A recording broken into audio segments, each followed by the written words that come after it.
नमस्कार, स्वागत है आपका इस शो में दिवाली से दिवाली तक। और आज हम हैं एनएसई से, जो कि इंडिया का तो लार्जेस्ट एक्सचेंज है ही, लेकिन वॉल्यूम के हिसाब से दुनिया का भी सबसे बड़ा एक्सचेंज है। और मेरे साथ एक बहुत खास मेहमान जुड़ गए हैं। एस नरेन सीआईओ हैं वो, आईसीआईसीआई प्रूडेंशियल एएमसी। इंडिया के बिगेस्ट फंड मैनेजर्स में इनकी गिनती होती है और best known fund managers India के।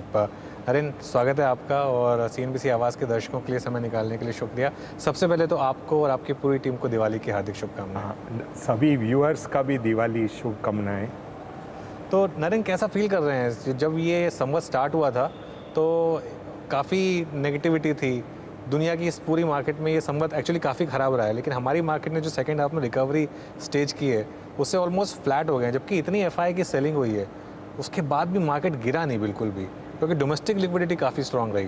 तो आप कैसे देख रहे हैं जब हम नए संवत में जा रहे हैं? तो मैंने सोचा था कि मार्केट यहाँ से लोअर रहेगा, लेकिन मार्केट बहुत स्ट्रांग रहा डोमेस्टिक इन्वेस्टर्स के कारण। एक कारण डोमेस्टिक इन्वेस्टर्स था, दूसरा कारण 2020 में गवर्नमेंट और रिजर्व बैंक ने बहुत अच्छा काम किया। वो साल में ग्लोबल सेंट्रल बैंक और ग्लोबल गवर्नमेंट्स ने बहुत पैसा प्रिंट किया। उतना पैसा इंडिया में प्रिंट नहीं किया था, इसलिए ये लास्ट 1 ईयर उतना इन्फ्लेशन नहीं आया इंडिया में, इसलिए इंडिया का मार्केट रेजिलिएंट था। और मैंने सोचा था कि यहाँ से कम गया होगा मार्केट, और मार्केट यहाँ से अच्छा रेजिलिएंट था। बट अभी भी अगला 3 महीने या 6 महीने के लिए मार्केट का वॉलेटिलिटी हो सकता है, और हम नहीं बता सकता है कि वर्स्ट पॉइंट हो गया, प्रॉब्लम सॉल्व हो गया, ऐसा नहीं बता सकते हैं। और इन्वेस्टर्स अभी भी केयरफुल रहना चाहिए, यही हमारा व्यू है अभी भी। नरेन, आपकी हिंदी बहुत अच्छी है और बहुत अच्छा लग रहा है मुझे आपसे हिंदी में बात करके। तो ये तो आपने बताया, एक फैक्टर गिनाया कि जो ग्लोबल मनी प्रिंटिंग हुई हमने वो नहीं किया, और इसकी वजह से इन्फ्लेशन शायद हमारे लिए इतना बड़ा इशू नहीं बना, बाकी सबके लिए तो इन्फ्लेशन बहुत बड़ा प्रॉब्लम बन गया है। तो आप क्योंकि इन सबको ट्रैक करते हैं, ये जो अमेरिका में हो रहा है interest rate hike, bond yield, inflation, ये कहाँ तक लेके जाएगा? क्योंकि सब ये पूछ रहे हैं कि टर्मिनल रेट क्या होगा और उसकी वजह से कितना इम्पैक्ट आ सकता है। हालांकि इतना अभी तक एफआई सेलिंग का हम पे इम्पैक्ट नहीं आया है, लेकिन क्या ये एफआई सेलिंग ऐसे ही चलती रहेगी अगर ये रेट इस तरह से बढ़ते रहे तो? इतना टाइम के लिए प्रॉब्लम नहीं रहेगा। अच्छा। अगला 6 महीने में सब प्रॉब्लम्स कम हो जाएगा। हमारा व्यू है कि अगला 6 महीने में प्रॉब्लम्स कम हो जाएगा, लेकिन अगला 6 महीने में क्या होगा हमको पता नहीं है। और ये प्रॉब्लम इंडिया का प्रॉब्लम यूएस का इन्फ्लेशन प्रॉब्लम से क्या हुआ कि यूक्रेन का वॉर के कारण जो ऑयल का दाम बढ़ाया और सभी एनर्जी प्राइस का ऊपर गया, वही प्रॉब्लम बढ़ा हुआ। इसके कारण क्या हुआ कि कोल का प्राइस ऊपर गया, गैस का प्राइस ऊपर गया, ऑयल का प्राइस ऊपर गया, उसके कारण प्रॉब्लम बढ़ा हुआ। अगला 2 महीने में सपोज यूक्रेन वॉर बंद हो गया, वो बेनिफिट बहुत आएगा। और इंडिया के लिए इन्फ्लेशन से यूक्रेन वॉर का प्रॉब्लम बढ़ा हुआ, और यूक्रेन वॉर बंद होके ऑयल का दाम सपोज $70 हो गया, वो बेनिफिट इंडिया को बहुत अच्छा आएगा। और ये हमारा कंट्रोल में नहीं है। मुझे भी पूछ सकता है, कल भी पूछ सकता है, मुझे कभी भी पता नहीं चलेगा कब यूक्रेन वॉर बंद होगा। लेकिन वो इम्पोर्टेंट है कि कब ऑयल का दाम कम होगा, कब कोल का दाम कम होगा, कब गैस का दाम कम होगा, वो बहुत इम्पोर्टेंट है इंडिया के लिए। बट फिर भी हमारा व्यू है कि अगला 6 महीने में सब प्रॉब्लम्स कम हो सकता है, लेकिन अगला 6 महीने में वॉलेटिलिटी बहुत भी हो सकता है। तो अगले 6 महीने में आप रिटेल इन्वेस्टर्स को कहेंगे कि जो डिसिप्लिन के साथ उन्होंने इन्वेस्टमेंट किया है उसी को कंटिन्यू करें? एसेट एलोकेशन में क्या एडवाइस रहेगी आपकी? हमारा प्रॉब्लम क्या है कि इंडिया का वैल्यूएशन कम नहीं है, इसलिए क्या है कि अगला 6 महीने में डाउनसाइड का रिस्क कम होगा, लेकिन अपसाइड इंडिया में कम हो सकता है बाकी कंट्रीज से। अच्छा। क्योंकि इंडिया का मार्केट वर्ल्ड में one of the costliest market है, बाकी मार्केट्स बहुत सस्ता हो गया। इसलिए जब रैली आएगा, इंडिया का मार्केट का रैली कम हो सकता है बाकी मार्केट से। हर एक मार्केट का वैल्यूएशन इंडिया का मार्केट का हाफ है अभी। यूएस के अलावा बाकी मार्केट सब हाफ है। इसलिए क्या है कि जब मार्केट में रैली आएगा 3 या 6 महीने के बाद, वो रैली बाकी मार्केट्स में बड़ा रैली आ सकता है, क्योंकि करेक्शन भी उतना है आप देखें तो हर एक मार्केट 30% गिरा है। हाँ। इंडिया का मार्केट 0 गिरा है। हाँ। इसलिए वहाँ का रैली इंडिया से ज़्यादा आ सकता है, यही हमारा व्यू है। लेकिन वर्स्ट अगला 6 मंथ्स में ख़त्म हो जाएगा, और इसलिए हम क्या बोल रहे हैं कि सभी इन्वेस्टर को डेट में भी इन्वेस्ट करने के लिए बोल रहे हैं, क्योंकि 1 साल या 2 साल पहले डेट में रिटर्न बहुत कम था। अभी और एक इंटरेस्ट रेट हाइक आएगा, उसके बाद तो डेट में भी रिटर्न अच्छा मिलेगा, डेट म्यूचुअल फंड में भी रिटर्न अच्छा मिलने का स्कोप है। ठीक है, तो डेट म्यूचुअल फंड में भी पैसा लगाएं, सिर्फ इक्विटी में ना लगाएं पैसा। और अगले 6 महीने थोड़ी वॉलेटिलिटी रहेगी, उसके लिए तैयार रहिए, लेकिन डिसिप्लिन तो इन्वेस्टर्स ने रखा ही है। जो चीज़ क्लियरली स्टैंड आउट हुई है पिछले 6 महीने में कि जितने भी डोमेस्टिक इकॉनमी वाले स्टॉक्स हैं नरेन, उन्होंने बहुत अच्छा किया है, चाहे वो ऑटोज़ हों, चाहे बैंकिंग हो, चाहे सीमेंट हो, और जितने भी एक्सपोर्ट ओरिएंटेड सेक्टर्स हैं जैसे आईटी है, वहाँ थोड़ी प्रॉब्लम रही है। तो ये जो बाईपोलर नेचर मार्केट का रहा है, ये कंटिन्यू रहेगा या फिर दोनों तरफ अपॉर्चुनिटीज़ हैं? नहीं, वो 6 महीने के बाद यहाँ जो सेक्टर बहुत ख़राब किया है, आईटी जैसा सेक्टर, वो सब सेक्टर इम्प्रूव होने का स्कोप है, क्योंकि जो सेक्टर का बहुत कम ज़्यादा गिरा है, वो सेक्टर रिवर्स होने का स्कोप है। वो सेक्टर आउट परफॉर्म करेगा जब ग्लोबल मार्केट ऊपर चलेगा, वो समय में आईटी जैसा सेक्टर चलने का भी स्कोप है।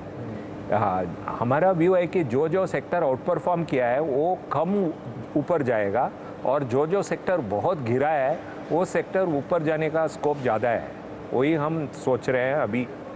ठीक है, तो अभी बैंकिंग पे क्या व्यू है आपका? क्योंकि बैंकिंग काफ़ी स्ट्रांग रहा है और हर रैली में सबसे ज़्यादा पार्टिसिपेशन बैंकिंग ने ही दिखाया है, तो वहाँ पर क्या व्यू है आपका? हमारा व्यू अच्छा है, लेकिन क्या है कि अभी यहाँ से अगला 3 से 6 महीने में जो वॉलेटिलिटी रहेगा, वो वहाँ बैंकिंग में भी असर आ सकता है, क्योंकि सभी इन्वेस्टर्स के पास बहुत बैंकिंग स्टॉक है। फंडामेंटल्स में प्रॉब्लम नहीं होगा, क्योंकि यहाँ अभी नॉन परफॉर्मिंग लोन का भी प्रॉब्लम नहीं है, क्रेडिट ग्रोथ भी बहुत ज़्यादा है, और रिज़ल्ट भी देखेंगे तो बहुत सारा बैंक का रिज़ल्ट अच्छा आया है, इसलिए फंडामेंटल्स का प्रॉब्लम नहीं है।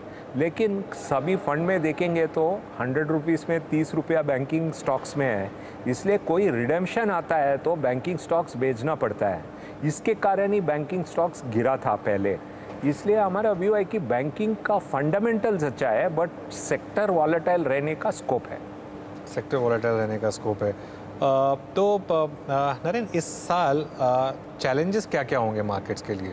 जैसा आपने कहा कि अगले 6 महीने शायद थोड़े वॉलेटाइल और टफ भी रह सकते हैं, तो क्या क्या मेन चैलेंजेस होंगे? चैलेंजेस क्या हो गया कि इंडिया का वैल्यूएशन अभी चाइना का वैल्यूएशन से देखेगा तो डबल है, कोरिया ताइवान का वैल्यूएशन से देखेगा तो बहुत डबल है। जब यूक्रेन वॉर सेटल होता है, यूरोप का वैल्यूएशन बहुत कम हो गया, जापान का वैल्यूएशन बहुत सस्ता है। अभी चैलेंज क्या है कि इंडियन वैल्यूएशन इक्विटी में बहुत ज़्यादा है बाकी कंट्रीज़ देखेंगे तो, क्योंकि हर एक मार्केट 20 से 30% गिरा है, इंडियन मार्केट गिरा नहीं है, इसलिए वैल्यूएशन डिफरेंशियल के कारण इंडियन मार्केट सस्ता नहीं है, वही एक चैलेंज है। आउटलुक 5 साल देखेंगे तो अच्छा है, लेकिन नियर टर्म में वैल्यूएशन भी देखना पड़ता है, और उसमें इंडिया सस्ता नहीं है, वही एक प्रॉब्लम है। लेकिन इंडियन कंपनीज अच्छा है, और इंडियन इकोनॉमी भी अच्छा है, और इंडियन आउटलुक भी डिसेंट है। बाकी कंट्रीज़ में आउटलुक में रिस्क है, वही उसके कारण ही इंडियन मार्केट और इंडियन इकोनॉमी अच्छा गया है। ठीक है, तो इंडियन वैल्यूएशन का थोड़ा सा एक रिस्क है नियर टर्म में, और थोड़ा सा इंडियन मार्केट इस समय महंगा लग रहा है, लेकिन अगर आपका 5 साल का नज़रिया है तो शायद इतना एक्सपेंसिव ना लगे। तो नरेन, ये जो इनफ्लोज हैं, आपको लग रहा है कि ये अभी भी पीक नहीं हुए हैं? जो मैं डोमेस्टिक इनफ्लोज की बात कर रहा हूँ, डोमेस्टिक इन्वेस्टर्स ने इतना पैसा इंडिया में डाला है, मेरे ख्याल डीमैट अकाउंट्स करीब 10 करोड़ के करीब हम पहुँच गए हैं। मैं एक बात कर रहा था कि शायद $5 बिलियन मंथली सिर्फ डोमेस्टिक हाउस होल्ड से मार्केट में आ सकता है आगे जाते हुए। आपको लग रहा है कि ऐसे नंबर्स आ सकते हैं, और अगर ऐसे नंबर्स आएंगे तो क्या ये मार्केट को और आगे काफ़ी ऊपर तक ले जा सकते हैं? हो सकता है, क्योंकि इंडिया इकोनॉमी बड़ा है और अभी भी रिडेम्पशन भी बहुत है। ग्रॉस इनफ्लो $5 बिलियन है, नेट इनफ्लो $5 बिलियन नहीं है। इसलिए हमारा व्यू है कि जो हम 2017 में नेट इनफ्लो देखा, उतना भी लास्ट 2-3 मंथ्स में नहीं है। इसलिए हमारा व्यू है कि हो सकता है कि अगला 3 साल के बाद देखेंगे तो ये नंबर कम भी हो सकता है, ये कम नंबर दिखेगा, वो समय में ज़्यादा नंबर हो सकता है, नंबर ऊपर जा सकता है।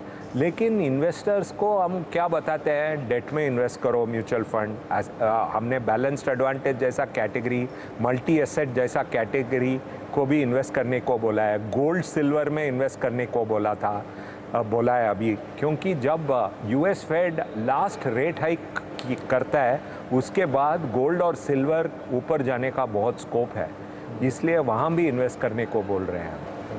चलिए एक ब्रेक लेते हैं और ब्रेक के बाद नरेंद्र से ये कॉन्वर्सेशन जारी करेंगे।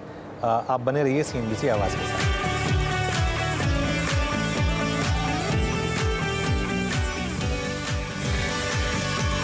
आपका ब्रेक के बाद और CNBC आवाज़ पर हम डिस्कशन कर रहे हैं एक बहुत ख़ास मेहमान के साथ। एस नरेन इंडिया के बिगेस्ट फंड मैनेजर्स में से एक हैं और मार्केट पर काफ़ी अच्छी पकड़ रखते हैं। मैक्रोस पर इनकी जो पकड़ है वो काफ़ी स्ट्रॉन्ग है और इसकी वजह से इनकी जो कॉन्ट्रा कॉल्स हैं वो काफ़ी ज़बरदस्त रही हैं। नरेन, आपकी ना कुछ कॉल्स बहुत ज़बरदस्त रही। सबसे पहले टेलीकॉम में आपने एक कॉन्ट्रा कॉल दी थी, रियल एस्टेट में आपने एक कॉन्ट्रा कॉल दी थी, पावर में आपने एक कॉन्ट्रा कॉल दी थी और इस साल के शुरू में आपने एक कॉन्ट्रा कॉल दी थी कि कमोडिटी कंज्यूमर्स की तरफ फोकस रखिए। अब कमोडिटी जो प्रोड्यूसर्स हैं उनकी रैली अब ख़त्म हो चुकी है और वहाँ से हमने एक मैसिव रैली देखी कमोडिटी कंज्यूमर्स में, चाहे वो ऑटो स्टॉक्स हों या FMCG स्टॉक्स हों। ज़बरदस्त रैली देखी है। तो उस कॉल में आपने एकदम सही आइडेंटिफाई किया था, तो ये आपने कैसे आइडेंटिफाई किया, पहली बात तो ये समझाइए। और क्या अभी भी उस जो आपने कॉल लिया था इसमें अभी भी जगह है क्या?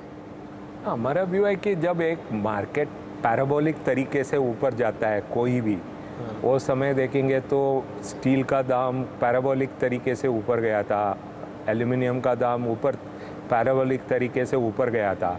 जब ऐसा पैराबोलिक तरीके से कुछ ऊपर जाता है हम नॉर्मली बोलते हैं रिवर्स करो, और ऐसा प्रोसेस में हम ऑलवेज रिवर्स बताते हैं।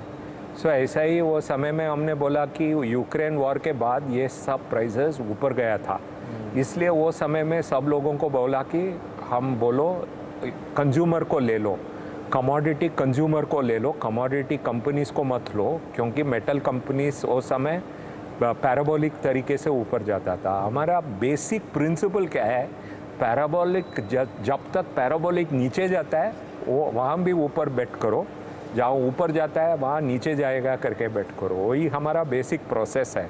वो प्रोसेस में हमने किया था। हमारा व्यू अभी भी क्या है कि मेटल जो अप्रैल मई में पहुंच गया था वहाँ नहीं जा सकता है, लेकिन जब चाइना का ज़ीरो कोविड पॉलिसी बंद होता है और वो लोग बोलता है कि नॉर्मल करेंगे, वो समय में एक मेटल में रैली आएगा, बट लेकिन अप्रैल मई का पीक नहीं जाएगा।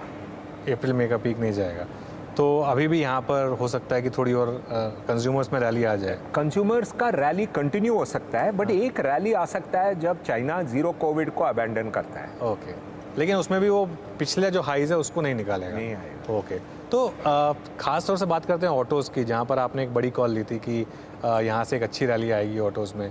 अब आपको क्या लग रहा है कि ये थोड़ा सा ये पैराबोला बन रहा है क्या, या फिर नहीं अभी भी ठीक है? अभी तक नहीं। हमने कल भी हमारा इंटरनल इन्वेस्टमेंट कमेटी मीटिंग में देखा था 5 साल में ऑटो में रिटर्न नहीं मिला था, इसलिए हमने ट्रांसपोर्टेशन और लॉजिस्टिक्स फंड भी लॉन्च किया था, क्योंकि 5 साल में रिटर्न नहीं है। 6 महीने का रिटर्न बेटर था, लेकिन 5 साल में रिटर्न नहीं है। आप देखिए तो 2 व्हीलर में 6-7 साल में ग्रोथ ही नहीं है, और 10 साल में ग्रोथ देखेंगे तो कार में नहीं है। आपने पूछा था कि क्या कॉन्ट्रा है अभी, एक्चुअली अभी कॉन्ट्रा गोल्ड और सिल्वर है। अच्छा, सिल्वर में अपॉर्चुनिटी अच्छा है, क्योंकि सिल्वर में रिटर्न ही नहीं आया। हाँ, और क्योंकि जब फेड रेट हाइक बंद करता है वो समय में गोल्ड और सिल्वर ऊपर जा सकता है, इसलिए हमने सभी लोगों को बोला कि सिल्वर देख लो अभी। हाँ, हाँ, हाँ। वो ये दिवाली में हमने बोला कि सिल्वर भी देख सकता है। हमने अभी तक हमारा एंटायर इन्वेस्टमेंट करियर में सिल्वर या गोल्ड रेकमेंड नहीं किया है। पहली बार रेकमेंड कर रहे हैं? अरे भाई, तो इस समय की कॉन्ट्रा कॉल नरेशन की बहुत बड़ी कि गोल्ड और सिल्वर में इन्वेस्ट करिए, और उनका सिंपल लॉजिक है कि जब फेड रेट हाइक बंद करेगा उसके बाद आप एक रैली देखेंगे गोल्ड और सिल्वर में। इनफैक्ट सिल्वर में उन्होंने आज तक रिकमेंडेशन नहीं की, अब रिकमेंडेशन कर रहे हैं, तो इसका मतलब एक बहुत बड़ी कॉन्ट्रा कॉल इस समय सिल्वर पर आती हुई। इक्विटीज़ में और क्या अच्छा है नरेन, क्योंकि हालांकि आप बोल रहे हैं पोर्टफोलियो एलोकेशन करिए और बैलेंस एडवांटेज में भी जाइए, डेट में भी जाइए, लेकिन हमारा जो एक कोर व्यूअर है वो अभी भी इक्विटी में ज़्यादा प्रेफर करता है, तो उसके लिए इक्विटी में कहाँ मौके हैं इस समय? सी इक्विटीज़ में लार्ज कैप अच्छा है, मिड कैप और मिड कैप से लार्ज कैप बेटर है, उसके बाद स्मॉल कैप है, उसके बाद मिड कैप है। अच्छा। यही है हमारा व्यू। लेकिन इंडियन इक्विटी सस्ता नहीं है, इसलिए वहाँ हम बोलते हैं कि सिस्टमैटिक इन्वेस्टमेंट प्लान करो, सिस्टमैटिक ट्रांसफ़र प्लान करो, बूस्टर्स एसटीपी करो, फ्रीडम एसआईपी करो, ऐसा मॉडल में इन्वेस्ट करो, हम बोलते रहते हैं, क्योंकि सस्ता नहीं है। सस्ता है तो हम बोलने का प्रॉब्लम नहीं है कि आज ही इन्वेस्ट करो, लेकिन सस्ता नहीं है, क्योंकि आप आज देखेगा तो ताइवान मार्केट 30% गिरा है, चाइना मार्केट 40% गिरा है, जापान मार्केट 20% रूपी टर्म्स में गिरा है, हर एक मार्केट गिरा है। इंडिया के अलावा बाकी मार्केट गिरा है। इंडिया का लॉन्ग टर्म बहुत अच्छा है, इसलिए सिस्टमैटिक इन्वेस्टमेंट प्लान कर सकता है, सिस्टमैटिक ट्रांसफ़र प्लान कर सकता है, फ्रीडम एसआईपी कर सकता है, बूस्टर एसटीपी कर सकता है। लेकिन बड़ा लमसम इक्विटी में करने के लिए मेरे पास ताकत आज नहीं है, बट लेकिन लार्ज कैप बेटर है, उसके बाद स्मॉल कैप बेटर है, उसके बाद मिड कैप बेटर है। ओके, तो लार्ज कैप, स्मॉल कैप और मिड कैप, ये काफ़ी इंटरेस्टिंग चीज़ आपने बोली नरेन। एक तो रिस्क आपने गिना दिया वैल्यूएशन का, उसके अलावा इंडियन मार्केट्स में और क्या रिस्क होंगे? इंडिया का इकोनॉमी अच्छा तरीके से हैंडल किया है, लेकिन ऑयल का प्रॉब्लम और एनर्जी कॉस्ट, यही बड़ा प्रॉब्लम है इंडिया में। जब तक ऑयल और एनर्जी का कॉस्ट कम नहीं होता है, इंडिया का ट्रेड डेफिसिट बढ़ता है, और ट्रेड डेफिसिट बढ़ने के कारण रूपी भी ऐसा ऊपर जा रहा है। वो कारण फाइनली एनर्जी कॉस्ट का कारण है। जब तक एनर्जी कॉस्ट कम नहीं होता है, प्रॉब्लम होता है, और इंडिया का कंट्रोल में नहीं है। हम किसी को ब्लेम भी नहीं कर सकता है, यूक्रेन वॉर को ब्लेम कर सकता है, बट यूक्रेन वॉर क्या इंडिया ने क्या किया? कुछ नहीं किया। यूक्रेन वॉर हुआ, उसके कारण ये सब एनर्जी कॉस्ट ऊपर गया है, बट इंडिया ने कुछ नहीं किया। सो इसलिए एनर्जी कॉस्ट का प्रॉब्लम है, और एनर्जी कॉस्ट के कारण रूपी ऊपर जा रहा है। जब एनर्जी कॉस्ट कम होता है, रूपी का प्रॉब्लम सॉल्व हो जाएगा, और रूपी भी डॉलर के अगेंस्ट ही डिप्रिशिएट हो रहा है। सब लोग बोल रहे हैं कि ये रूपी डिप्रिशिएट हो रहा है, रूपी डिप्रिशिएट नहीं हो रहा है, रूपी अप्रिशिएट हो रहा है। येन के अगेंस्ट देखेंगे तो बहुत अप्रिशिएट हो गया, इवन पाउंड के अगेंस्ट देखेंगे तो बहुत अप्रिशिएट हो गया, डॉलर के अगेंस्ट डिप्रिशिएट हो गया, क्योंकि डॉलर ऊपर गया है, यही कारण है। और डॉलर काफ़ी ऊपर गया है एक्चुअली, बहुत ऊपर गया है। तो ये एक रिस्क फैक्टर है क्या कि ऐसे अच्छा, ऐसा आपने देखा है कि डॉलर भी ऊपर जाता रहे और मार्केट भी, इक्विटी मार्केट इंडिया का भी ऊपर जाता रहे, ऐसा पॉसिबिलिटी है क्या? हमारा व्यू है कि इसलिए एसआईपी करो, क्योंकि ऐसा कंटिन्यूसली नॉर्मली नहीं होता है कि रूपी और डॉलर, रूपी वीक का नहीं होता है, लेकिन इंडियन करेंसी बाकी सभी करेंसी से अप्रिशिएट हो रहा है एक्सेप्ट डॉलर। ठीक है, तो इक्विटी इन्वेस्टर्स को नरेन यहाँ से अगले 5 साल में कितना रिटर्न एक्सपेक्ट करना चाहिए? मेरा गुरुजी सब बोला है ऐसा नंबर मत बताओ, एक ही टाइम बता सकता है। मार्केट बहुत नीचे गया है ना, वो समय में गुरुजी बोलता है एक नंबर बताओ, क्योंकि इन्वेस्ट करेंगे बॉटम में। बट आज जैसा मार्केट में हम ऐसा नंबर नहीं बोलेंगे, हम बोलेंगे एसेट एलोकेशन करो, सिप करो, डेट म्यूचुअल फंड करो, ऐसा बोलेंगे। वो बोलता है कि जो लोग नंबर बोलता है वो गलत बोलता है, क्योंकि ऐसा नंबर नहीं बोलना चाहिए बोलता है। नहीं, लेकिन जो पिछले 15 साल में मार्केट ने जो कंपाउंडिंग दी है, अगले 15 साल में वो दे सकता है मार्केट की? नहीं। बट आप सोचो 1997-98 में 16% रिटर्न मिलता था, आज आपको एफडी में क्या रिटर्न मिलता है आपको पता है। सो इसलिए 16% रिटर्न एक टाइम एफडी में, आई मीन एलएनटी डिवेंचर में मिलता था, टाटा स्टील डिवेंचर में मिलता था। सो क्योंकि जो रिटर्न मिलता है एफडी रिटर्न को भी देखना पड़ेगा, के साथ आपको कंपेयर करना पड़ेगा। और एक रिटर्न बताना अच्छा नहीं है, क्योंकि वो गलत है, इसलिए हम नहीं बोलते हैं। लेकिन हम बोलते हैं कि आज सस्ता वैल्यूएशन नहीं है, इसलिए ये सब करो, और पास्ट रिटर्न देख सकता है। यही हमारा गुरुजी बोलता है, एक और रेगुलेटर भी बोलता है, इसलिए हम नहीं बोलेंगे। चलिए, आपने इतनी अच्छी बात बोली, इसी पे गुरुजी के नोट पर ही शो को ख़त्म करते हैं। नरेन, शुक्रिया आपका, थैंक यू सो मच, और वंस अगेन दिवाली शुभकामनाएं सभी। दिवाली शुभकामनाएं सबको। चलिए, ये थी खास चर्चा एस नरेन के साथ। आप देखते रहिए CNBC आवाज़।